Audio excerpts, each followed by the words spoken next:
নমস্কার বন্ধুরা, রান্নাঘরের টুকিটাকিতে আপনাদের সকলকে স্বাগত। আজ আমি আপনাদেরকে বানিয়ে দেখাবো রুই মাছের ডিমের বড়া, যা গরম ভাতে খেতে কিন্তু অসাধারণ লাগে। তাহলে চলুন দেখে নিন রেসিপিটা আমি কিভাবে তৈরি করি। দেখুন, তার জন্য এখানে আমি 200 গ্রাম মাছের ডিম নিয়ে নিয়েছি আর ডিমটাকে খুব ভালো করে ধুয়ে রেখেছি। এবার এখানে আমি একটা বাটি নিয়ে নিয়েছি। এবার মাছের ডিমটা আমি ওই বাটির মধ্যে নিয়ে নিচ্ছি। এবার আমি মাছের ডিমের মধ্যে দিয়ে দিচ্ছি স্বাদ অনুযায়ী নুন আর দিয়ে দিচ্ছি পরিমাণ মতন হলুদ গুঁড়ো। দিয়ে নুন আর এই হলুদটা দিয়ে আমি মাছের ডিমটাকে খুব ভালো করে মাখিয়ে নেব। দেখুন, ঠিক এইভাবে হাতের সাহায্যে চটকে চটকে মাখিয়ে নিয়ে মাছের ডিমের উপরে যে একটা পাতলা আস্তরণ থাকে সেইটাকে আমি এইভাবে ফেলে দিচ্ছি, কারণ এটা থাকলে কিন্তু ডিমের বড়াগুলো খেতে একটুও ভালো লাগবে না। এবার আমি এর মধ্যে কিছু গুঁড়ো মশলা দিচ্ছি। প্রথমে আমি জিরে গুঁড়ো দিয়ে দিলাম আর দিয়ে দিচ্ছি সামান্য একটু গরম মশলা গুঁড়ো। মাছের ডিম দিয়ে কিন্তু অনেক সময় আষ্টে গন্ধ লাগে, তার জন্যই গরম মশলাটা দিলাম। আর দিয়ে দিচ্ছি 2 চামচ বেসন। দিয়ে এই মশলা আর বেসনটা দিয়ে আমি মাছের ডিমটাকে খুব ভালো করে মাখিয়ে নিচ্ছি। দেখুন, খুব ভালো করে মাখিয়ে নিয়েছি। এর মধ্যে কিন্তু বেসনের কোনো দলাভাব নেই। এবার আমি এর মধ্যে দিয়ে দিচ্ছি রসুন কুচি। এখানে 4-5 কোয়া রসুন আমি মিহি করে কুচিয়ে দিয়ে দিয়েছি।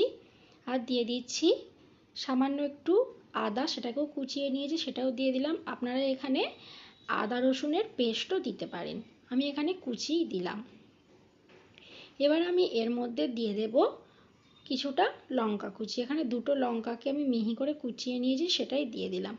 আর দিয়ে দিলাম একটা বড় সাইজের পেঁয়াজকে কুচিয়ে রেখেছি, সেটা দিয়ে দিলাম।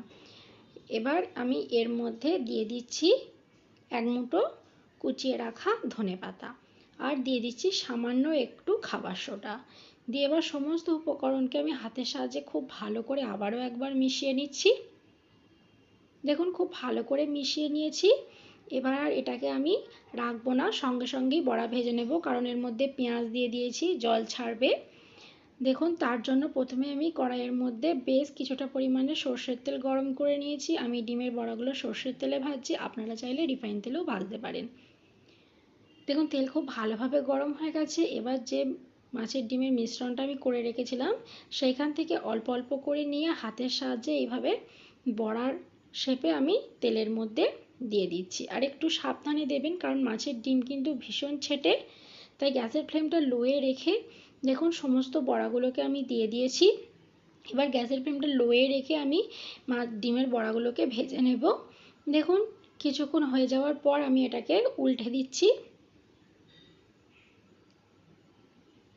দেখুন, উল্টে পাল্টে মাছের ডিমগুলোকে আমি হালকা করে ভেজে নেব। মাছের ডিম কখনোই কড়া করে ভাজবেন না, তাহলে কিন্তু শক্ত লাগবে। দেখুন, ঠিক এই রকম লালচে করে আমি ভেজে নিয়েছি।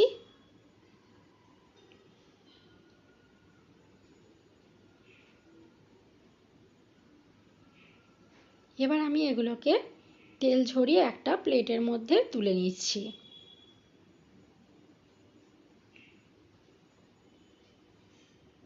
দেখুন, ওগুলো তুলে নিয়ে বাকি যেগুলো ছিল সেগুলোকেও ভেজে নিচ্ছি।